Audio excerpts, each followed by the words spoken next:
Met with deafening silence. Seriously, buddy. Yeah, we've gone live. See how much of lag we have here, if anything. What if we just talk and it's just us? I would It'd be wonderful. Yeah, it wouldn't be too bad. All right. I think we've got it going here. We got people? Let's get this show on the road, folks. There we go. Hell yeah. I'm sure they'll yell at us if we get halfway into this and nobody's seen anything. So, all righty, awesome. Welcome, everyone. Vanhoover Pony Expo, VIP script reading. I am your host.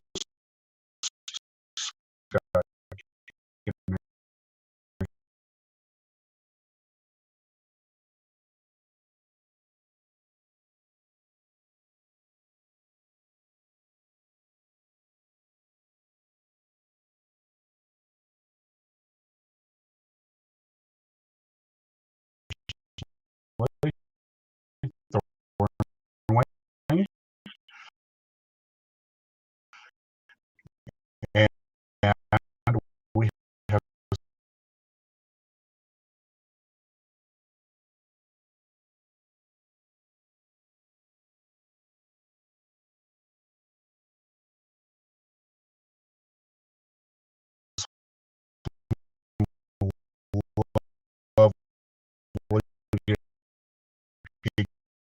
guests here for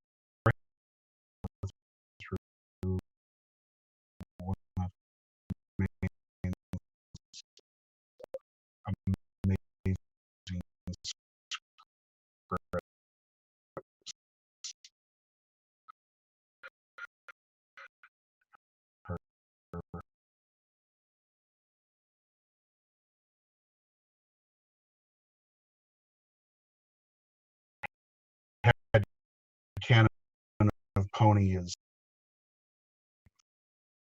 Tabitha St Hugh holds his elsewhere to the annoyance of Hugh Shoe. Pass! Oh, not to me, darling. I've just done my nails. Applejack, I own something at the far end of the court. Just hands the ball to Pinky. Look at me. I'm the ball holding holder of the ball. Who will I give it to? Maybe I'll keep it. It'll be like my own personal moon. Hello, Planet Pal. She holds the ball over her head. Pass! Guys, come on! Huggy, darling, could you keep it down? It's Hugh. Just Hugh, like huge, but with a H instead of an E. All right, darling. But Fluttershy is feeding her mouse, and we don't want to wake Vice Principal Luna huge. Luna is now asleep on her feet. At the far end of the court is an open storage room where Fluttershy feeds a tiny, timid mouse as the rest of the gym class watches. Guys, the game! Respect the game! Pass the ball, Pinky! Pinky, now also watching Fluttershy, wings the ball at Hugh, misses, it bonks his head, rebounds and hits Vice Principal Luna. She wakes with a whistle blast. Sorry, what just happened? Nothing, Vice Principal Luna. Can't be cured by a nice long nap. Luna squints at her. Did I drift off? Maybe a little? Oh, sorry, not a morning person. Just filling in for Coach Mush. Whose ball is this? Vice Principal Luna, no one is even playing. They're all just... Shh. They're all watching... Watching what? They're all watching Fluttershy feed her mouse in the storage room. Luna's eyes snap, suddenly wide awake. Fluttershy! The class parts as she strides down the court on Fluttershy and her mouse, who looks up, terrified, as Luna's shadow looms over them. He scuttles deep to the... The storage room is no place for your personal zoo. Detention. You, and you. Ha! Good. Now, maybe we can actually play the game. Luna turns on him. And you. Rest of class dismissed.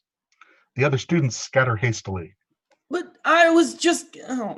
You're just going to help the girls clean out the storage room and make sure that any and all animals in there are relocated to the great outdoors where they belong. Copy that? They nod. Good. Call me when it's done. Hey, She strides out. All right, guys, this furniture ain't gonna move itself. She starts pulling chairs out of the storage room and stacking them. Pinky joins her, chucking things over her head out of the storage room. Oh, Pinky, careful. I have mice in there. And garters. Maybe a raccoon. Jim, Here, pick up some furniture. It's just like exercise. She loads his arms with chairs. Go team! yeah, sure. Treat me like I'm a totally innocent bystander who got sucked into this dippy girl drama. I don't understand why Vice Principal Luna won't let me keep mice in there. No one's using it. darling, mice are, well, you know. Mice are what? Well, let's just say that Mice are dirty vermin. They poop everywhere and they belong outside. Boom! That was Team Innocent Bystander. Over to you, Team Mouse. Oh, I don't think finding a frightened mouse a safe home no one else is even using is any reason to get detention. well, on the plus side, darling, it did get us out of gym. Some people like Jim, but whatever. He lifts a tall awkward cloth. Mice are people too, you know. We know, Doc. The cloth slides off the piece of furniture Hugh was picked up, tripping him. It's a mirror, which topples. Whoa! Rarity, AJ, Pinky, and Fluttershy catch the mirror. Hugh falls on his bum. The mouse streaks by. Mouse? But Hugh is pointing at the reflections in the mirror, which are not quite right. Instead of showing him the girls, he sees a bunch of, well, horses. He points. You guys, you're... Mirror savers, right? At least the mirror didn't break. Hugh feints forward into the mirror. Smash! It breaks into bits. And theme.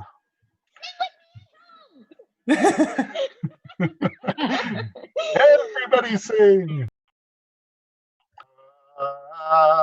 My Little Pony. used to Start wonder with your what weight, friendship start. could be. My little pony. Until you all shared its magic with me. Big adventure, tons of fun. Beautiful heart, full and find this easy feat, and magic makes it all complete. I said, my little pony. Always. You know you're all my very Best friend.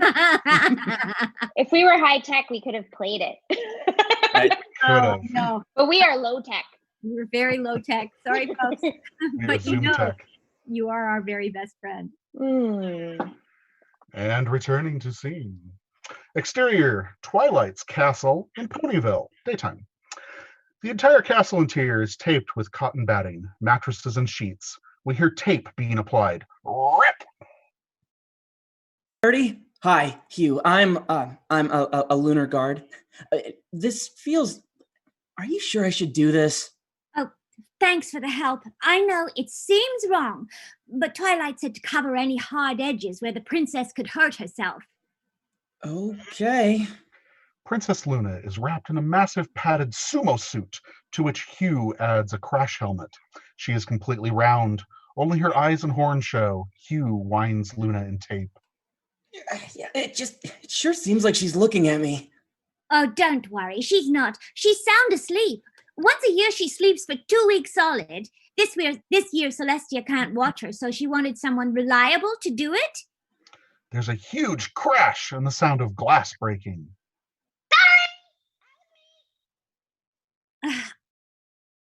And Twilight isn't available, so... Pinky enters. Look at Luna. Don't you worry, Princess. We are going to have so much fun. What are we looking at? Oh, I get it. I can do that too. Staring contest! She imitates Luna's staring eyes. She's asleep. Since I have to run for a fitting with an oatboard magnate, I've devised this ingenious fat suit. All we have to do is get her out of it before she wakes up, and she will never know that her princess dignity has been compromised. No one is to speak of this. Top secret. Everyone clear? Clear. Compromise. Anywho, Right. All the Pokebits taped down? Oh, wait, Pinky, what was that smashy noise? Pinky is bouncing up and down in front of Luna, making faces. La la la la la. Pinky! Oh, the noise? I broke a mirror, and I saw a weird. The clock bongs. Oh, look at the time. I must go. I'll be back soon. Huggy, would you go and see what happened with that mirror? Me? Oh, yes, ma'am. And Huggy? Me? Yes. I know Pinky is supposed to watch Princess Luna, but could you? Say no more, ma'am. They call me here to help you. Oh, do they indeed? I hadn't heard that. Yeah, and it's it is Hugh, actually, like huge, but with an H instead of an E, not a huggy. But I mean, you can hug me if you. No, okay. Right, here to help you. That's yeah, that's why I'm here. Here to help you. We want the princess to have a nice, uneventful sleep and wake unscathed and refreshed. And Pinky can be a little. I'm here to help. Toodles, Pinky, darling. Call me if you need me. And she's gone. Pinky tips Luna onto her side like a tire window. Hey, want to look out the window, Looney? Hugh stares. The princess is completely upside down. He shrugs, grabs a broom, and trots into Twilight's library, where he finds a broken mirror. Here to help you. I've never heard that. Well, Miss Rarity, that's because no one said it. Nice one, Hugh. Embarrassing much? He picks up a big shard of glass. In its his reflection, he sees himself. But it's not quite right. His face is flat, and it's screaming? He turns around, and there is himself, but two-legged, human. Human Hugh dives out the window and runs down the road into the distance on two legs. Equestria. Exterior, Ponyville, outside Rarity's shop. Muffins flies down carrying bolts of cloth, which she tries to stuff in Rarity's mailbox. They stick out so far that they trip someone who is running down the sidewalk. Oops, I just don't know what went wrong. She stares at the fallen pony.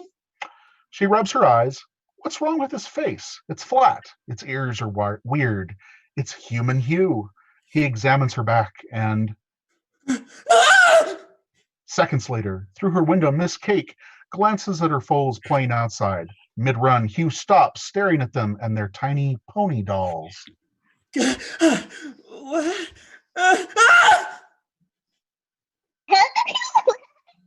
Funny pony. You talk like baby.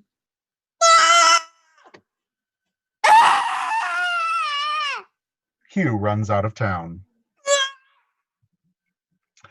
From above, we watch him carve a path through the Evertree forest. He runs out of the forest into a field and stops, panting, holding his knees, and finds himself face to face with a cow.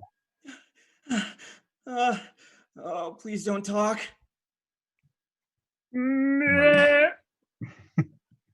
Okay. No, all right, that's fair. Some gophers pop up out of their holes. You guys don't talk, do you? They stare at him.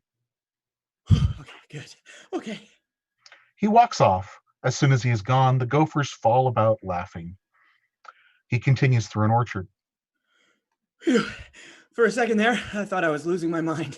You are dreaming, Hugh. Animals are animals. They don't talk. He pulls an apple off a tree. Eat something. Feel better. Electrolytes, bro. Good. Animals don't talk. But apparently they feel just fine helping themselves to my apples. Hugh turns and finds himself face to face with a whiskery green muzzle. He burps involuntarily. Bah. What in the frilly heck are you? I warn you, my back leg comes off and I'll whoop you silly with it if you sass me. She does some calisthenics to prove it. Whoa, ha, hippie. Whatever you got, I ain't standing for it. Let me see your teeth. Mine come out. I don't even care.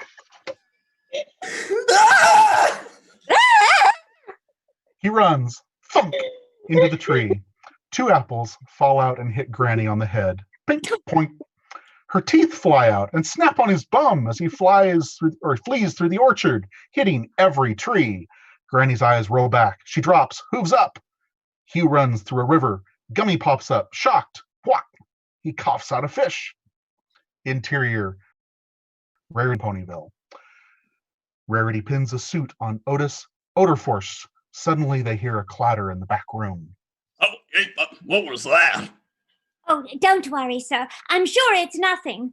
Although, a friend of mine did used to hide her pet raccoon in my storage room. Well, I hope it's gone. I am scared of wildlife.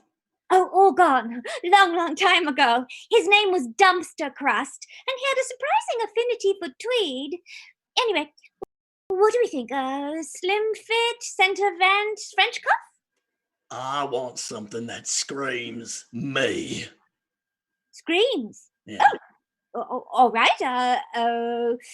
Who is Otis Otiforce? Oats, they're so... Bland. Oats are bland. I'm invisible. What? No! Backbone of the nation. Without oats, why our very will to live would perish. Well, I feel like no one even notices me in the oat boardroom. Oh, well, sir, that is about to change. How do you want ponies to see you? How do I want pony? I want to stand out in a crowd, so Susie can't miss me. Can I have pirate sleeves and a sword? He grabs a cape off a mannequin. In a boardroom? More like a board room. It works better on paper. I want a spice in my oats. I want nuts. Just then, Applejack runs by the shop, pushing a bandaged-up Granny Smith in a wheelchair. Apple! A huge crowd of ponies stampede past the window, shouting and waving their hooves. Right, so... The shop shakes. Mannequins fall over. Bolts of fabric tumble off the shelves. The cutting table hops across the floor. Rarity and Otis go to the window. More ponies stampede by, yelling wildly. Pinky, running with the stampede, stops to jump up and down outside the window. Who's your friend? I am just a passing pirate. Cute. What the bobbins is going on? That? I don't know. I was looking out the window with my old pal Blob Luna and I saw them all running by and I thought I'd go join them. I know what you're thinking. Who's watching Blob Luna? Not to worry. She's asleep. She won't want me to miss this. Not every day you get to have a stampede right through the middle of Ponyville, am I right? Hey, what happened to your eye? Otis has put on an eye patch. Oh, nothing. I see better in mono. Hey, what are they yelling about? Just a sec. Pinky runs back into the stand, yelling ponies, asking questions. Hi, miss. Is this fine? I don't recognize your expression. Wow, okay. Where are we going? You don't say. Hey, why are we yelling? Alrighty then. Some kind of fitness craze? Whoa, easy there.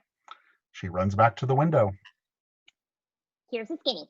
Something Granny Basher, something Apple Monster, and something Bear. Pretty exciting. A monster bear? Granny Basher? There's a granny bashing monster bear in Ponyville? He draws the fallen curtain rod and waves it like a sword. Ah! There is? Woo! I better go find out. Woo! I'm a joiner. Totally mad about something. Stampede! Pinky runs back into the stampede. The ground shakes. More of the shop falls down around Rarity and Otis, who now has Opal on her shoulder like a parrot. I'm afraid we have to put a pin in this, Mr. Otiforce. You should change. Arr. I agree. Things have gone a bit mad, and I feel like I better go check on Princess Luna. But the shop is destroyed. The changing booths are rubble. Oh no, my changing booths. I guess you'll need to change in the storage room. Arr. Rarity uses her horn to fix fallen debris. Otis trots into the storage room. A second later, he shoots out. Ah! Right out of the shop. Ponyville Police Station moments later. Granny, Applejack, Pinky, and a huge crowd fill the station. A weary Agent Sweetie Drops takes Granny through her story. You gotta give me something here, ma'am. Sweetie drops an apple. I mean something to go on. A monster attacked me? Ain't gonna cut it in a pony court of law. It was a bear, pretty sure. Bears. Never met a bear I trusted. Also, never met a bear. A haughty-looking pony with a sketch pad approaches. This is my partner, Special Agent Tortellini Horsellini from the ZCSPU. The what now? It's the Zoological Crimes Special Victims Unit. He holds out his hoof. Granny scowls. Agent Tortellini is, I don't want to say genius, but Oh, no, he's okay. Yeah. let's just say if a critter committed this felony, he'll bring it to justice. She pounds the table. She just really loves justice. Yes, hello, old lady. A bear, you say. So, what kind of bear, please? A Sonanda bear, a polar bear, a Care bear, a brown bear. Well, Just tell him, Granny, what color was its fur? what kind are the naked ones? It was naked. What is this? What is this, naked? Means bear. Yes, a bear. Yes, you already say this, yes. Bear also means naked. Different spelling means no clothes, no fur. What is this? Is the joke, is it una prank? Granny squirms. Sweetie Drops pushes an interrogation light into her face. Ma'am, I'm going to remind you that lying to the law is a felony. Spill, Smith. None of us is getting any younger. Treating an old mare like this. Oh, for golly's sake, lady, she was just attacked. The crowd murmurs discontentedly. This is a bit harsh. She's an old mare, for Pete's sake. Every animal, she got a hair, except the gummy family and the chickens. So, is a chicken attack you? Chickens don't wear pants. It was a bear. No, so he's not naked anymore. Now he's wear pants, signora. I, Tortellini, I'm an expert. If a bear is a hair, yeah, you say a bear put pants, you mock science. Mr. Horsellini, please. Granny's in shock. This thing attacked her in her own orchard. Okay. Describe for me, please. I draw a picture. The face was flat, like it was hit with a pan. Yes, okay, a pan. Oh, yes, okay, yes, it's good. Pizza. It stood on its hind legs, like a gopher. Like a gopher, oh, yes, a little guy. He's so cute. The teeth, the teeth like this. Come on, yes? Gophers ain't scary, Granny. She hit her head, Dr. Horsellini. I know what I'm saying. A giant gopher. Oh, now he's a gopher, but was a bear? Or maybe it's a gummy chicken, huh? A gopher-like bear with no hair. The crowd gasps. Oh! Except little scary psycho-looking mane, and the forelegs bent every which way, and tentacles coming out of the end. Oh! And it knew our language, and it demanded apples or a fight to the death. No! Fight to the death? What a dangerous beast! Today, Everyone looks at her. I mean, the pony ought to do something! You're right, random allowed pink pony. Something must in all of my years in the Zoological Crimes Special Victims Unit, I've never encountered such a terrible beast. This drawing of yours looks like a pizza riding a squid. Ooh, pizza con calamari. Now I'm hungry. No gopher chicken bear is fighting Ponyville's senior citizens to the death. Not on my watch. I watch, yes. What makes it tick? We must take it apart like a how you say, like a clock. Look at the pieces. We need to dissect it for science. Dissect it for science! Ah! Rarity's shop, right where we left off. Rarity watches Otis run off screaming. Otis? Mr. Otiforce, what happened?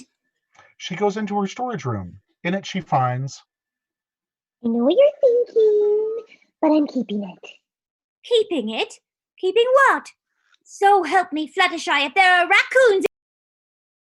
Hugh, dressed in one of Rarity's foofy pony dresses and a bonnet, blinks at her helplessly. Is that from my summer picnic line? It's a disguise. You have to let me keep it here, Rarity. Ponyville's gone mad. They want to dissect it. There are mobs roaming the street. This thing is the bear? I'm not a bear. You be quiet a moment. The adults are talking. They said it attacked Granny, and it didn't. Oh, and how are you supposed to know it didn't? I suppose you's Big Bear. It's not a bear. Yeah, I'm not a Are bear. you? No, I'm not a bear. It finally registers with Rarity that the bear has spoken. She stares at it. Say again. I'm not a bear. That's what I thought you said. She faints. Just at that moment, the angry mob. Get the gopher For chicken bear! science! Dissected! Down with Granny Bashers. Rarity. Fluttershy dekes to the window to peek out. Applejack, who is wheeling Granny mid-stampede, sees her and hurries over. Fluttershy, hey, Granny's tuckered out with her bear ordeal. You might have heard. Killer bear, psycho-mane tentacles. Anyway, it's on the loose. And pirates. Need a bucket of water. Is Rarity here? Oh, Rarity. She is in the storage room with the water, which I will get you right now. Oh, I can get it. AJ goes towards the storage room. Fluttershy blocks her way. Fluttershy, something you want to tell me? Oh, no bear of any kind in there. Granny busts the store with her wheelchair to reveal Hugh holding the passed-out Rarity in his arms. It's not what it looks like. It looks like Rarity passed out in the arms of some sad critter that ain't even fit to say boo to a goose. Oh, okay, yeah, it is what it looks like. Mhm. Hugh hides behind Fluttershy. Don't let her get me. Granny, care to explain? I might have fibulated or fudgified one or two details. Like when it said it wanted to fight to the death? That'd be one of them.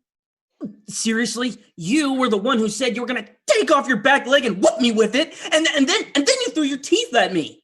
Well, how was I supposed to know you'd sit pretty in a little filly's dress? You were stealing my apples. One apple. All right, you two. That's enough. Question is, what do we do now? Need water. Fluttershy hands her a bucket of water. She checks it on Rarity, fluttering. Naked bear, meet Rarity. Rarity, naked bear. How dare you! And you! All right. Take her down a notch. The whole town is out looking for this critter of Fluttershy's. Its name is Hugh. Think.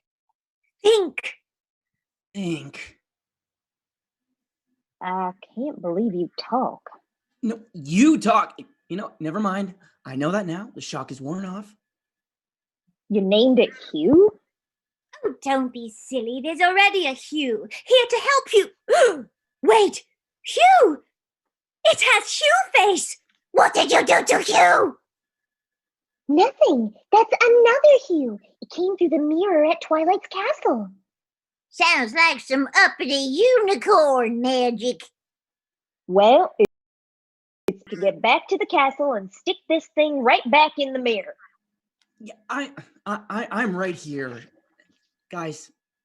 If only there was a real monster that the crowd could chase, we could fake him right out. Just then, the mob runs by again.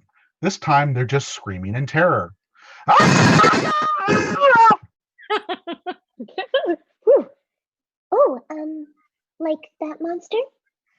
They trot to the window to see the crowd stampeding, followed by a giant white rolling donut. Rarity's eyes widen. Bobbins, it's Luna! Sleeping Luna, wrapped in padding, rolls after the terrified crowd. The crowd goes, "Ah!" The crowd turns left. "Ah!" Luna rolls after them. Rarity, Fluttershy, Granny, and Hugh run right. The crowd runs right. "Ah!" Luna rolls after them. Applejack, Granny, and Hugh also run left. Back at Twilight's castle. Panting, our gang makes it in and slams the door. Pinky's there. You had one job! Tough day, huh? Granny snores, sound asleep in her chair. Hi, Applejack. Hi, Fluttershy.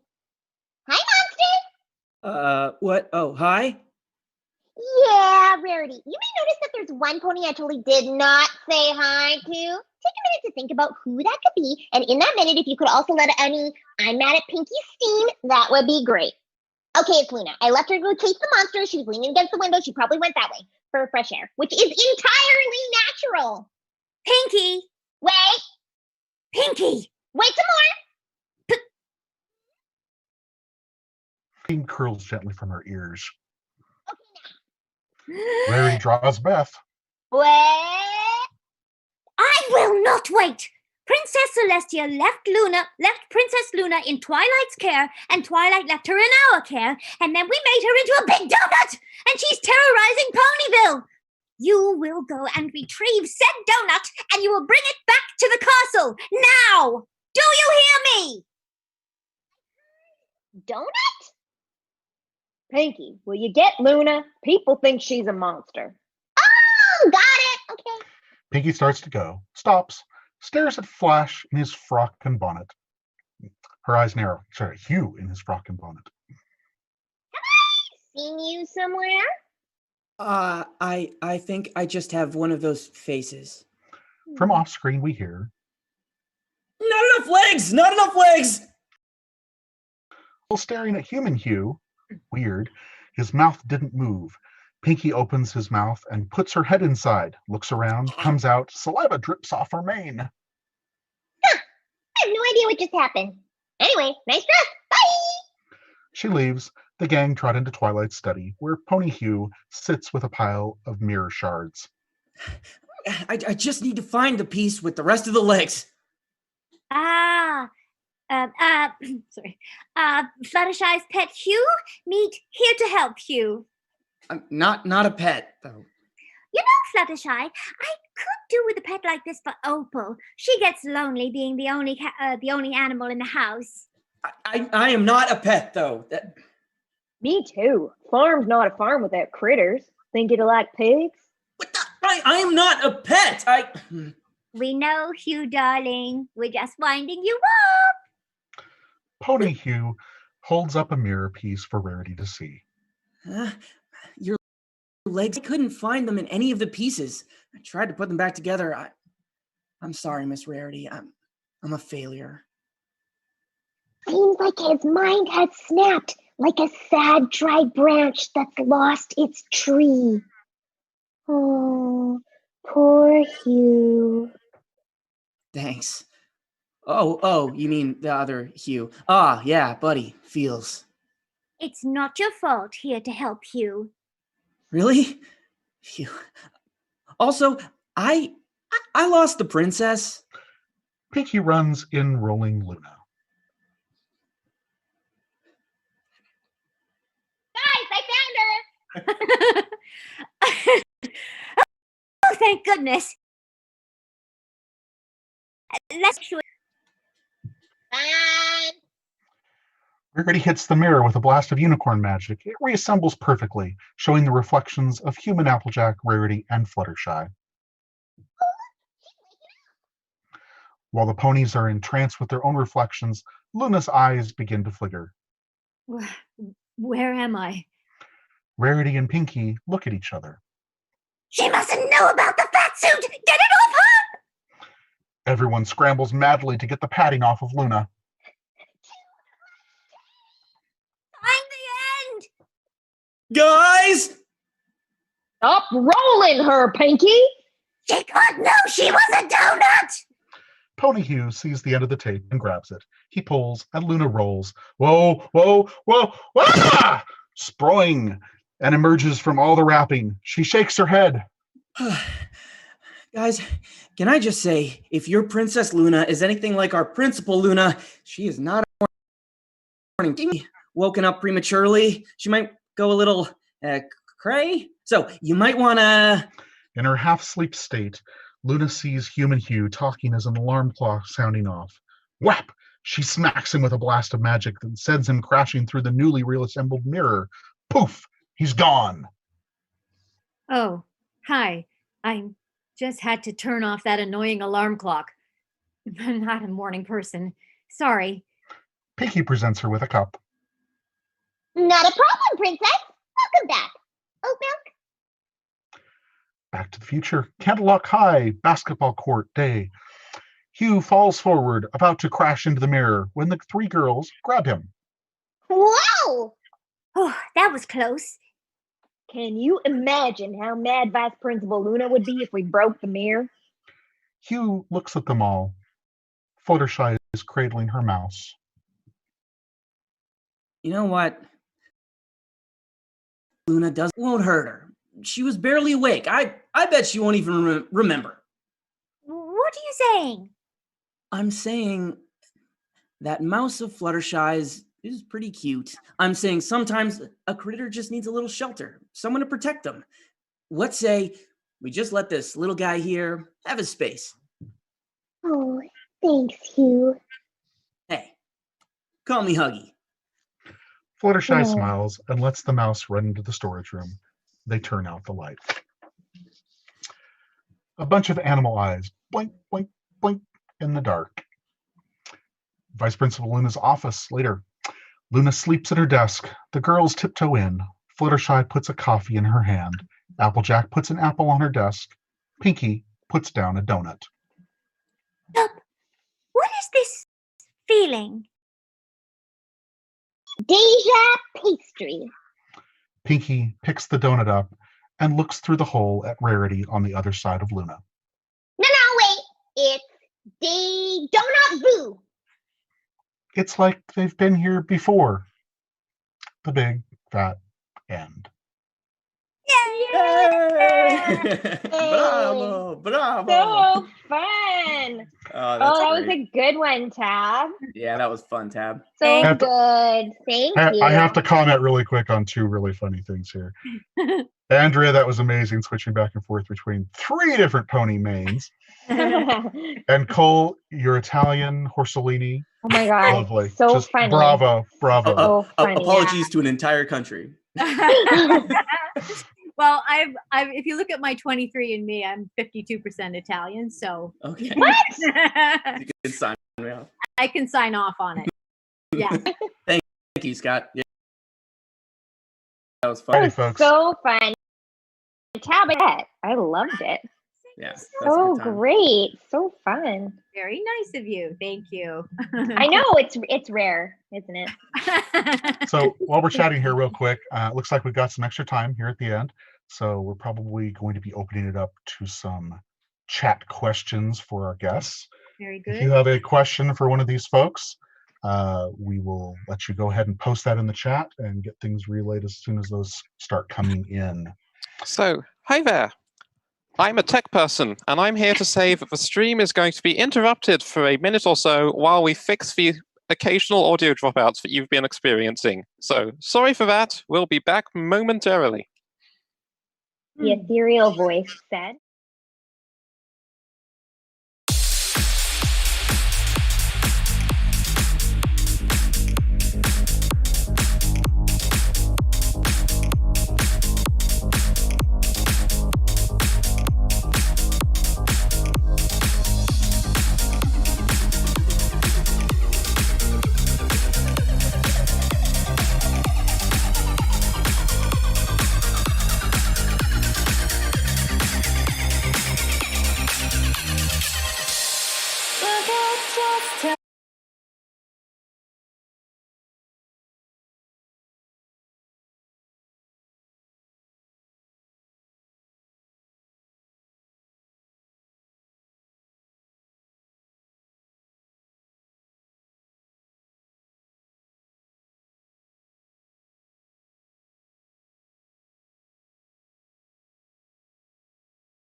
Am I muted? Can you hear me? Not if you can hear me.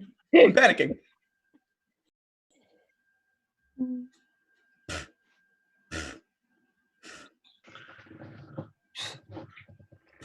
Alrighty, it looks like we're back here again. We've got some questions from the chat to run through here. So if you have a question for the VIPs, please write it in the chat, and we'll try to get to as many of these as we can as we run through it. I will try to divvy these things out so we can get some answers from everybody involved, and maybe learn some new insights that we haven't before. So first of all, we have a question from Caden. And we'll ask this out to Cole. How did you get your start in voice acting? That's a good question, and one that I should have a prepared answer for, but I don't. It's something of it's a long and not terribly interesting story. I started doing community theater when I was quite young, and then I kept doing that to stay out of trouble. And then after a time, someone said, "Hey, have you tried doing TV and camera? You should do a workshop." And I did a workshop, and I was really bad at it. But the lady who was running it, she was like, "I do a voiceover workshop. You should check that out." And so I did this voiceover workshop, and I fell in love with it. And I decided that that's what I wanted to do forever and always. And then I started doing some stuff in Calgary, Alberta, where I'm from. Not where I'm from. I'm from Edmonton, but whatever. It's all the same. And then I moved to Vancouver. And then there were a few years of trying to get my feet under me, and then just kept getting in the rooms and listening to people and trying to get better, and just chasing Ian Hanlon and Vincent around. That's cool. I've never heard your story. That's really cool. Yeah. So, a quick follow-up from ID Tales. What is your cat's name? Oh, my cat is Thunder. He's Thunder. He's awesome. I've spent so much money on him over this quarantine, but I would spend quadruple that because I couldn't imagine doing this without him. He's my best little homie of all time. Oh, and speaking of all-star cats, oh my God, one of the greatest of all time. Yes, Thunder. He's great, but now, of course, he's nowhere to be found. Typical. You're talking about him, and Electra is yelling. She's like, "What about me?" Here. Holy shit. Alrighty. Next quick question here. We'll go for Andrea. How different is it for you to voice your characters in Pony Life compared to Friendship is Magic? Ooh, that's a great question. In Pony Life, for some reason, we were given a lot of freedom. They let us improv. We get to do a pass of going over the lines where we just go as far outside the box as we want. And it's the zanier and more fun, and whatever we can come up with goes. So I'd say it's a huge difference there, because with Friendship is Magic, towards the end, I think they're always welcome to suggestions on, small changes. But with Pony Life, it's very free. I've never experienced that on any other project. So it was so much fun to do. Awesome. Tabitha, if you want to expand on the same question, or also, who is your favorite character out of the millions of characters you've voiced on Friendship is Magic? Who's your favorite character to voice? I think I can guess. I don't think I can do her anymore, but the character that the kind of mean girl, what was it, Suki or something? Who stole Rarity's fashion designs. Do you know who this character is? And she's like, basically, it was me making fun of Kathy.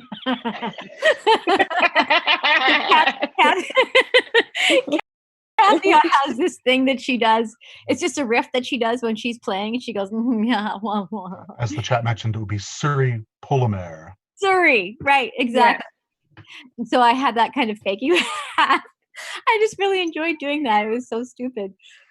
It's I think I remember funny. From a related episode with Andrea and all of her different shades of Fluttershy in the goth and whatnot. Those were some great fashion episodes. So another one for Tabitha here. It says, Right Pillar asks, Tabitha, you've been all over the place. How did you eventually settle in Vancouver? I was just trying to get away from my parents. They were in Nova Scotia, so I was trying to figure out what's the furthest distance I could go without having to get a passport. So that's only partially a joke. So that's why I settled. I actually was I wanted to go to Los Angeles, and then I chickened out. So I basically just kind of came to Vancouver for a weekend, and then I stayed 20 years. Weekend vacation turned into, oh, this is a place I stay at. Yes, totally. That's cool. Vancouver kind of does that. If you've ever been there, it's a beautiful place. It sucks Yeah. you in and never lets you go. Yeah. So Cole, question for you here. What's the weirdest or funniest thing that's ever happened involving you or anyone else that you know at the recording studio? The At the recording studio? Behind the mic special moments. What's the craziest thing that's ever happened? The craziest thing that's ever happened. I've heard. Okay, this is a secondhand anecdote, and maybe it's not true or not. But so in that script we just read, there was a moment for a stunt burp. It called for a burp. I love stunt burping. It's one of my great skills. And I love stunt burping. Anyways, I heard this story. My friend Carl Willems told me this, and it's there was something, and someone needed a burp, and I think I might have this wrong, but I think it's Gary Chalk, and he like pounds a Coke. He like pounds an entire Coke, and then he like basically almost like throws up. Apparently, it was just a nasty, horrifying. I'm getting nods. Am I getting this story right? I'm shocked. I heard this story. Yes, I thought he did barf. Yeah, he did. Barf. Yeah.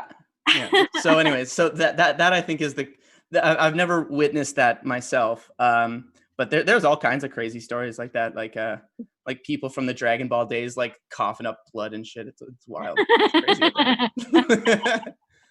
Felt the like Warhammer guys passing out and stuff. There's all kinds of crazy stories. Giving it your all for voice acting is a dangerous occupation. Right. Yeah. Danger pay. So Tabitha, rewinding, we won't say how many years, but rewinding to your not so distant past, what was it like recording for Nintendo for the Mario cartoons? Can't remember at all. I'm too old. The circuit's gone. It just went. I don't know. I know that I did it mostly because people tell me that, but I can't. Literally, it's not in the banks anymore. It's gone, and that's like so much of my past. It's like so far ago that people will ask me about it, and I know that it was me, or I don't know. I might have.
Technical super boring difficulties, anyway. it looks like.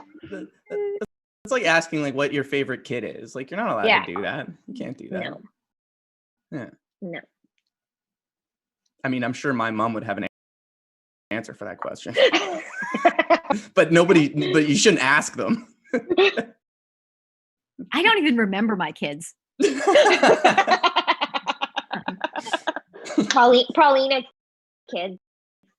Yeah. You left them at the studio after you finished recording Nintendo. Never came back. Can I leave out the back? My kids are there and I'm starting a new life.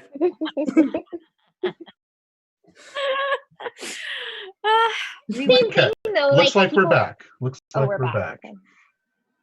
We're getting confirmations from people that things are correct. Okay.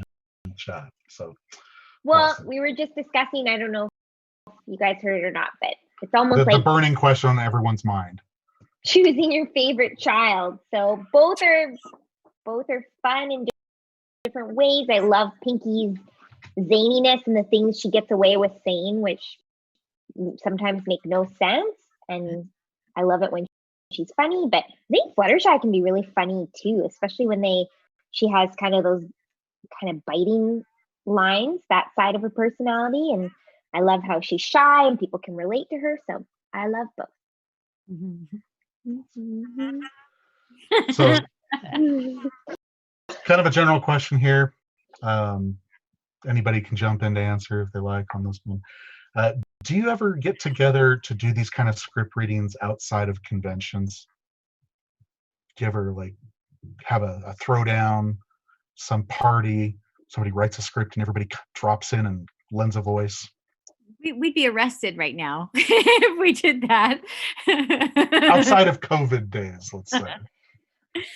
Thinking, well, no, for me personally, no. But I was actually thinking when I was reading this script that it might be fun if Tabitha wrote something and we recorded it and just put it on whatever, like a radio play, or even if we just recorded our parts for audio, it'd be super fun. Well, I have no shortage of scripts, Andrea. You know that. So they're available. Let's do it. We could do a podcast. I would ask the audience if we could hear them. Something like that. A weekly I don't know. podcast, Tabitha's brain dump of the week. Oh my God, I would love that. Yeah, me too. Let's do it. The Germain files. Yeah. Oh, all of my big pile of scripts that gathering dust.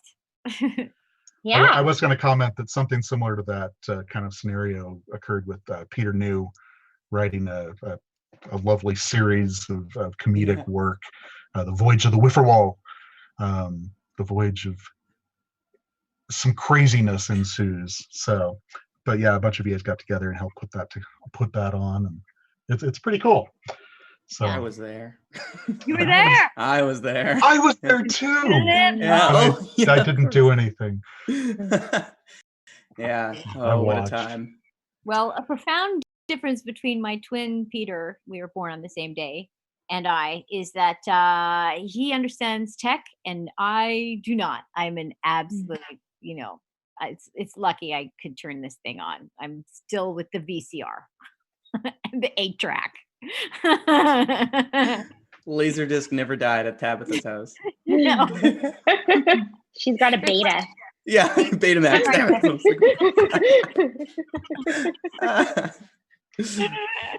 So Coaster Browning has a question, mainly for Tabitha or Andrea here. What was the atmosphere like in the studio at the end of recording the final parts of the final finale episodes? Just kind of take us through a little bit of your thoughts and feelings about how the core group there at the end was. For whatever reason, those last episodes were recorded out of order. And also, I want to say not everyone was there at the same time. Is that right, Tab? I just remember wanting that kind of to be together for those last ones and have that conclusion, but it didn't work out that way. It was, oh, someone's not available this day and we weren't all together, and then they were out of order. So yeah, I remember it just kind of, and then, oh, you're gonna be back for pickups, or we've got a song to do. So it just kind of petered out rather than than being a party or anything like that, which is too bad because Yeah. yes, I don't actually remember it at all. It's all a blur like the beginning. Beginning blur, we did some pony things, end. It's all so sad. All right. Same kind of question for before, but this time for Andrea. How did you get into voice acting? Oh, also a long and boring story.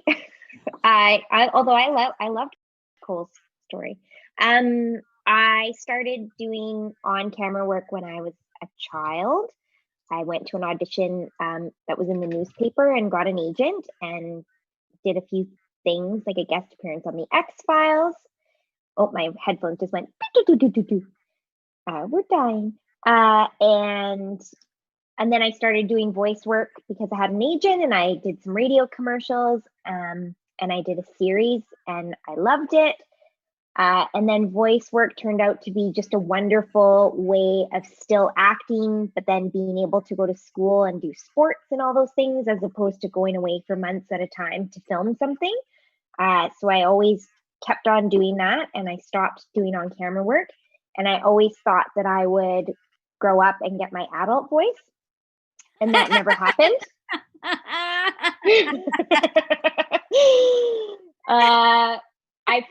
I never ever expected to keep doing this. I went to school for engineering. I did a couple of shows while I was doing that, which was great because I was able to pay my tuition. It was the best part-time job ever, but it was also really tricky. It was hard to miss engineering classes and work.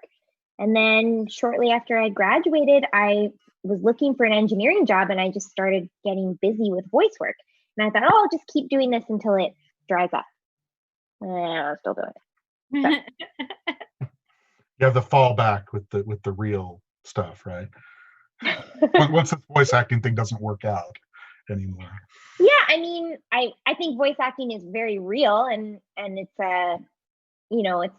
it's a great profession, but it is difficult because you never know when you're going to be working. So it's got a lot of ups and downs in that regard. But it's definitely real. I think I was brought up a little bit like, oh, you have to get a real job, but I think it's important to recognize that, acting is a real job too. Definitely. What will we do with all the actors out there?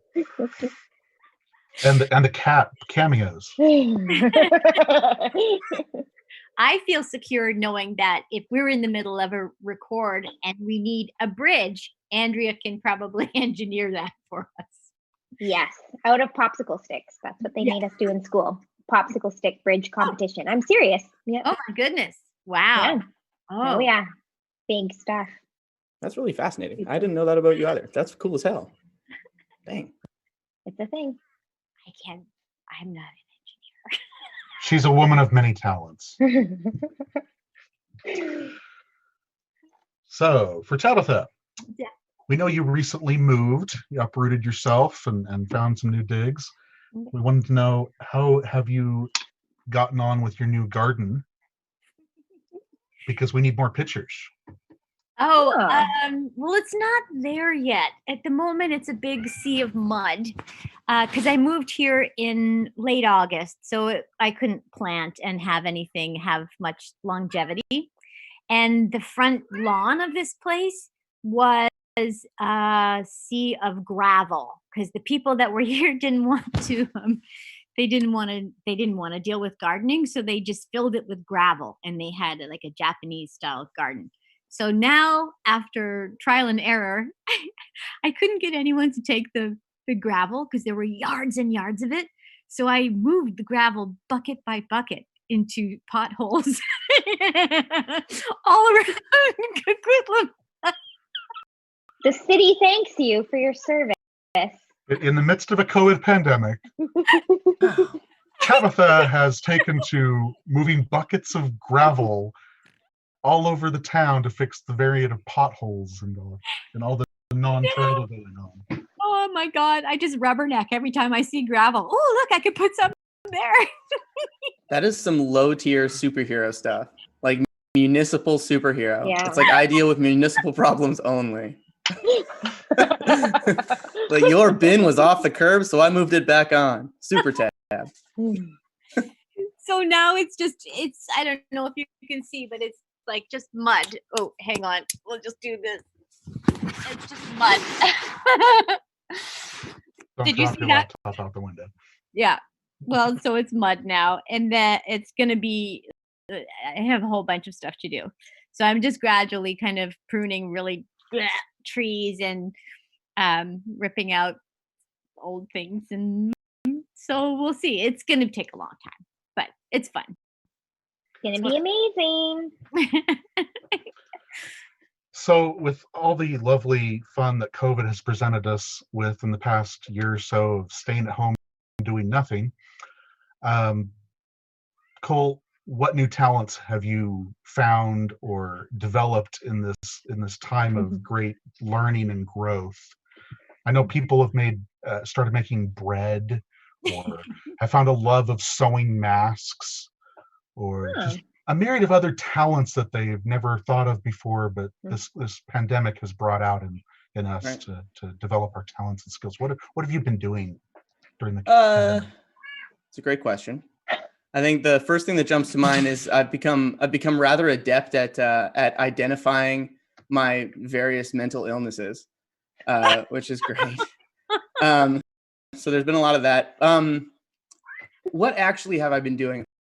I don't know. I broke my wrist in April. I was in like killer shape because I was going on a rock climbing trip, or I was supposed to, and then I broke my wrist, and then I stopped climbing and I stopped riding my bike, and I just became a puddle of flesh for a couple months.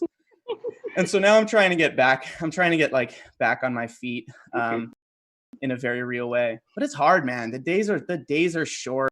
I got nowhere to be. You're not really supposed to go see anyone. So it's like a hard thing to convince myself to hop on my bike and just be like, I'll pedal out to New West for a day, and then I'll go right back because I can't see my friend because he's immunocompromised. It's a weird time. So what have I developed over this period of time? I've developed a massive appreciation for all the things I had before. True. Yeah. Small. It's not small, actually, to have appreciation for what we kind of, yeah. I've developed an uncanny talent for filling Twitter feeds with exactly the number of characters that the tweet will fit. Oh, wow. You too? Yeah. Everybody's coming to that realization. We've all become Twitter masters.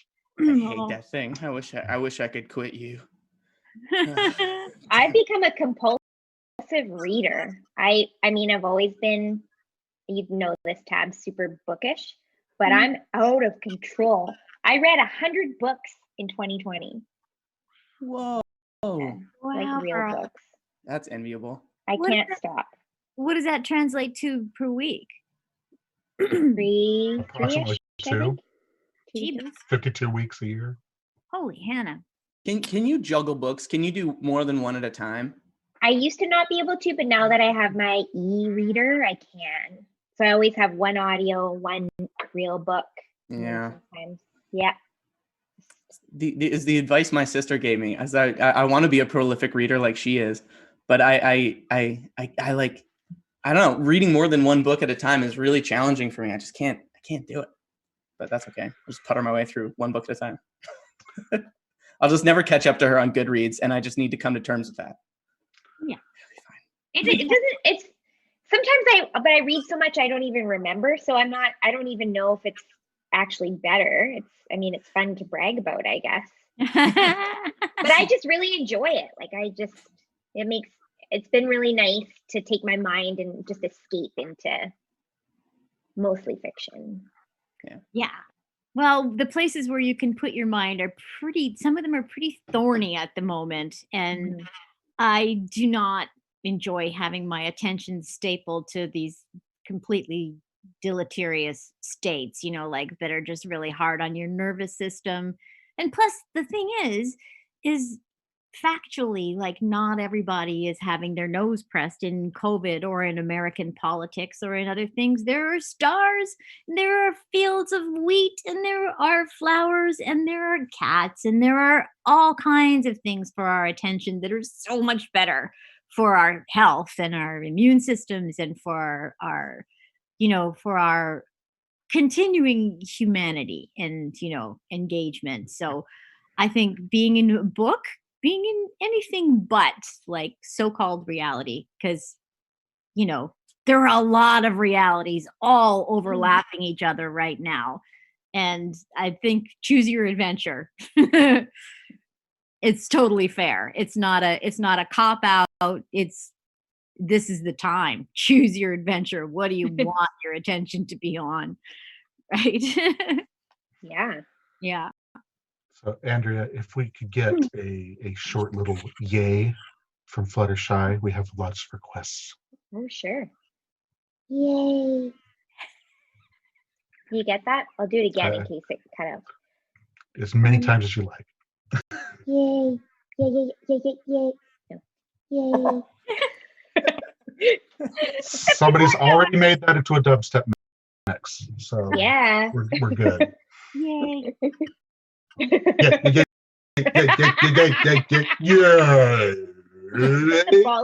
And the Bollywood dance to go with it.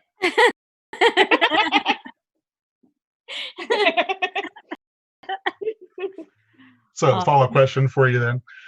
Do you think someone with a lisp could still try pursuing a voice acting career?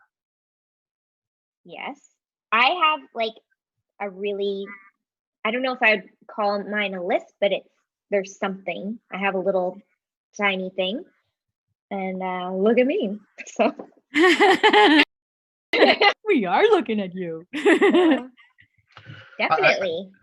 Not knowing exactly how the system could function in this regard, but I would think if I were to be some kind of a voice director, someone hiring people for a show, you probably get as many auditions as you would want to view, and all of them come in, all of them try to read the same part.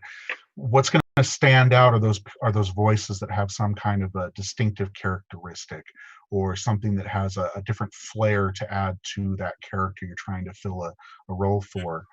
And in many cases, it is the ones that stand out are the ones you're going to remember the most, the ones you're going to have more affinity towards picking. If everybody sounded the same and everybody was in this monotone state where it's all the same character, all the same voices, nothing would have any flavor. So I would think the voices that are more characteristic, the way that you can stand out or set yourself apart from someone, the better in many ways. Hmm. And I also think too, like the more I think about where this business might go or where it is now, I think it's so very much in flux in terms of what the big stuff is going to be down the road. But I do know that it is going to be far more representative, and there's been a lot of sending up of speech impediments over the years in the same way that they send up maybe like stereotypical kind of accents and whatnot. So there's going to be there will continue to be more call for authentic kind of representation of all kinds of people, and people with speech impediments are certainly not exempt from that list. So and it's such a democratic time to be making content, making stuff. If you feel like you want to make something and put some stuff out in the world, now's the time to do it, because we're all at home looking at our screens. Mm-hmm. You know? So there's also that. We All know right, where Cole. business is going. Cole, another question for you here. Oh, great. What character of any of the characters from the show or anything else you might have done, do you see or hear yourself in that inner voice in your head? I mean, I hear myself in all of them from my outer head. So there's that, because they all just sound like me, which is great. But I think, well, it was quite a watershed moment when I got the full script for Terramar, because I knew it was Pony, and I knew that it was going to be sweet to be on the show, and I was really excited to do it.